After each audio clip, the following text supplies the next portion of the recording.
Peggy 18.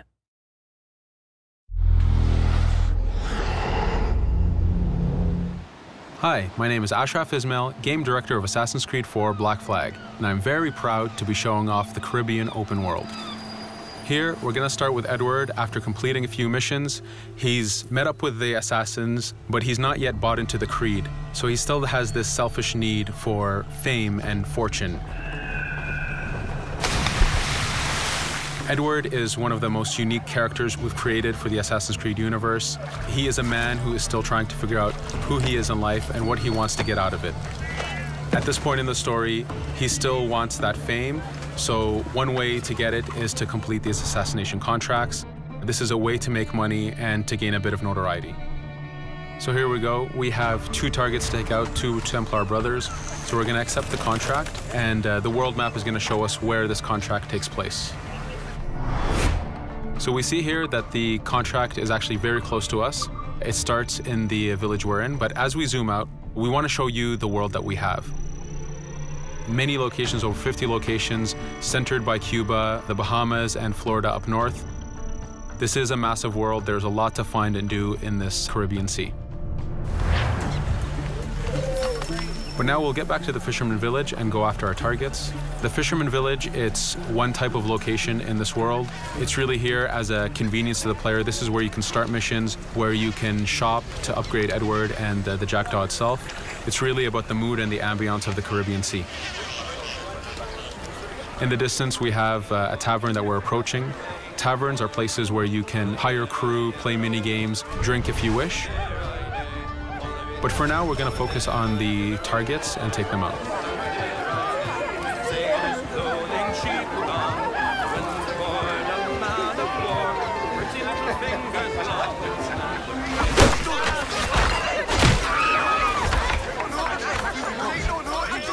Now that we've taken out one brother, the other one's going to bolt. Just like classic ACs, we can chase him down and take him out that way, but there's many ways to complete this contract. We can use the new free aim system to shoot him this way, to eliminate him that way. We can jump onto the ship and take him out with his crew, but instead we're going to let him escape into the sea and follow him with the Jackdaw. This is your ship. This is the second main character of the game. You're going to have to customize and upgrade the ship as you go on this journey with Edward.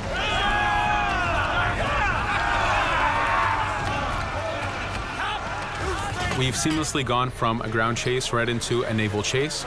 We could destroy the ship and complete the contract that way, but instead, using the spyglass, we can see that he's carrying a lot of rum. Rum is important in the economy system. It's one way of making a lot of money if you sell it properly. So instead of destroying the ship, we're going to plunder that ship. Fire! Here you can see the upgrades that we've made into the naval combat. Using the front cannons, you can shoot chain shots to slow down the ship. Using the new round shot mechanic of trajectory aiming, you can aim for the hull and do a lot of damage this way. This specific enemy is what we call a frigate. Frigates are the type of ships that you need to destroy as fast as you can, because the longer the fight lasts, the more damage they're capable of doing. We have other enemy types like the Charger or the Man of War. The Man of War is a massive ship capable of carrying over 100 cannons. These are ships that you really need to upgrade to be able to face. But now that this frigate has been demasted, we can start the boarding. Boarding, it's very important. You are a pirate. This is how you gain cargo. This is how you take on ships. So here we can start the boarding from any orientation or angle we wish. The distance even matters. If you get too close, the 2 crews will just jump right into each other. If you start a bit further, you can jump in the water and go in for a sneak stealth attack. We have 2 objectives to accomplish for this boarding. We can take out the captain, and we need to take out some of his crew. So using the swivel gun, we will efficiently take out a lot of the crew. And now we'll go for the captain using Edward's navigation abilities. Here, again, using the new free aim system, we have a dangerous enemy on the other side taking out our crew. We can easily take him out with a headshot. So what we see here is that 2 ships have come together to create this 3D environment where, using your assassin abilities to navigate, to be stealthy, you can take the advantage and get the kill by surprise. Now that we've taken out the captain, we still need to take out a few of the crew members to complete this boarding. Now that we've plundered the ship, we're going to gain that rum that we saw earlier, but we're also going to gain ammo and crew members and some gold. With every boarding, there's 3 options that you can do with that ship. You can gain crew members, you can send the ship to your fleet if you wish, or you can salvage a ship to repair the Jackdaw if you took too much damage in the fight. In this case, since we did well, we're going to send the ship to our fleet. Now that we're back in the Caribbean Sea, we needed to make sure that every minute something is being advertised to the player, something new for the player to do. In this case, we have this uncharted location. These are what we call playas. We have over 75 of these in the Caribbean world. Every playa has something very important for the player to find, something that will help in upgrading Edward or the Jackdaw. So it's in your advantage to explore these locations.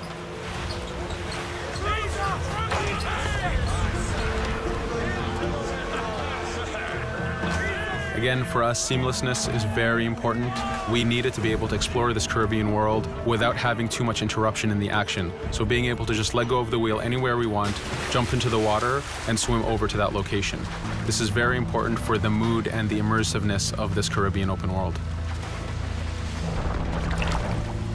Here, as we get on the playa, in the distance we can see that there's a faction battle, but closer to us we can see that there's this poor drunken sailor who's passed away. But being a pirate, of course, we're going to loot his body and see what he has for us.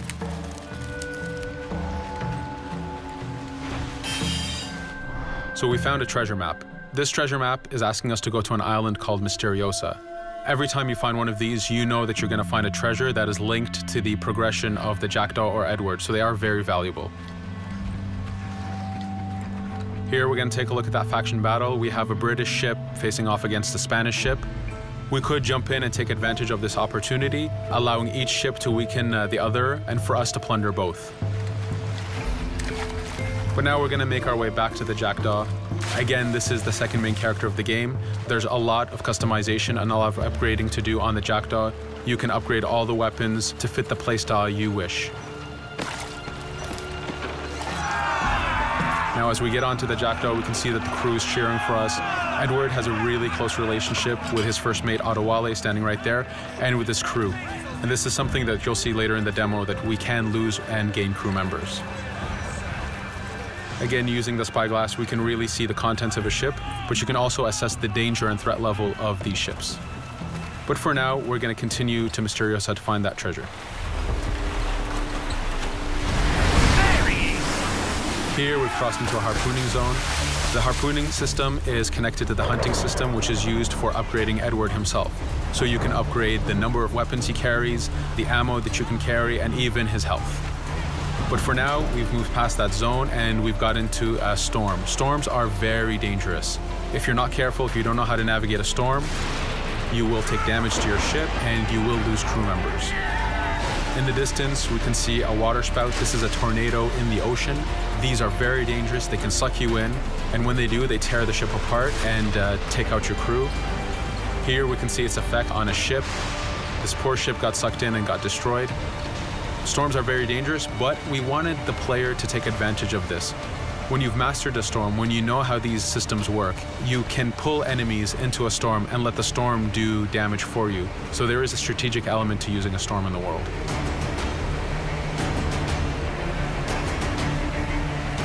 Here we can see that the storm is dying down a bit, but there's still this torrential downpour. It was very important for us to get the real mood of and atmosphere of the Caribbean in the weather cycles and in the daytime cycles.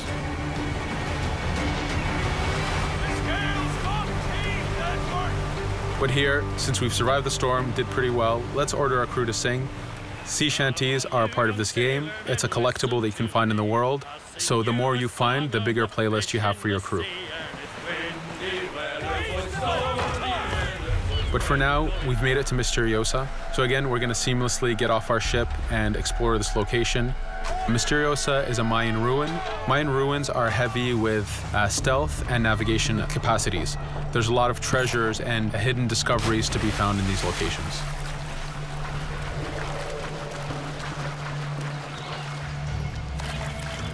If we recall the treasure map, the treasure is hidden behind a temple. So just by quickly looking around, we can see that temple looks about right. So that's our objective. We'll head there. As we go this way, we can see there's a lot of guards on the beach. We could go in and fight them if we wish to, but to show off that this is a mini open world, we're going to try to find a different route to get to our objective. Here, we've seen a guard. We don't want to alert him, and we don't want to alert the guards on the beach, so we're going to use our stealth ability to take him out silently.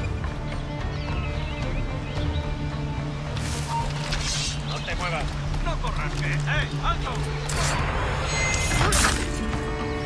With AC3, we were able to push the navigation in the frontier, which means using natural environments like trees and rocks and so on. Mayan ruins are the perfect place where we mix man-made structures and these natural environments. So you really get to feel how far the navigation abilities of the assassin have come since the original game. In the distance there, we can see another part of the island being blocked off by a patrol of guards. We're going to avoid it for now and go for that treasure.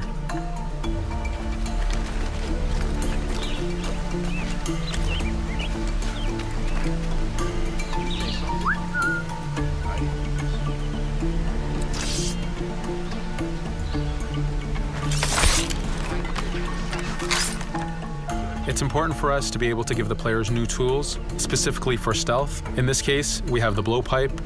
Using the berserk darts, you make your enemies go crazy. Effectively, this means that they'll attack anything and everything in sight, including their own friends, animals, or Edward if he was in the way. So you do have to be careful with how you use it. But now that we've caused a distraction, if we happen to fall down there, at least there's already a bit of damage done for us. But using our navigation skills, we're able to get past that area without any trouble. There in the distance, you can see the jackdaw placed exactly where you left it when you got onto this location. It's really important for us to show the beauty of this Caribbean world. The Caribbean has some amazing vistas, and we pushed ourselves to replicate this in the game.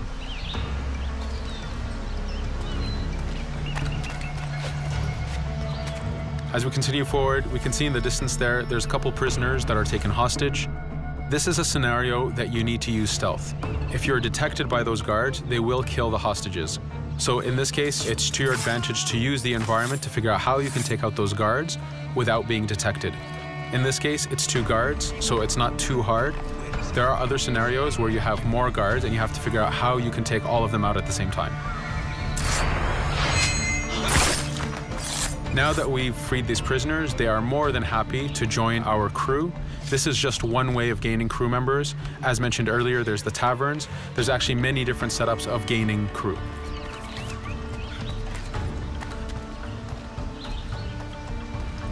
Here, we're going to go back to the treasure map. We can see that the treasure is actually behind the temple near a fountain. So if we just look around, we can see that it's around here.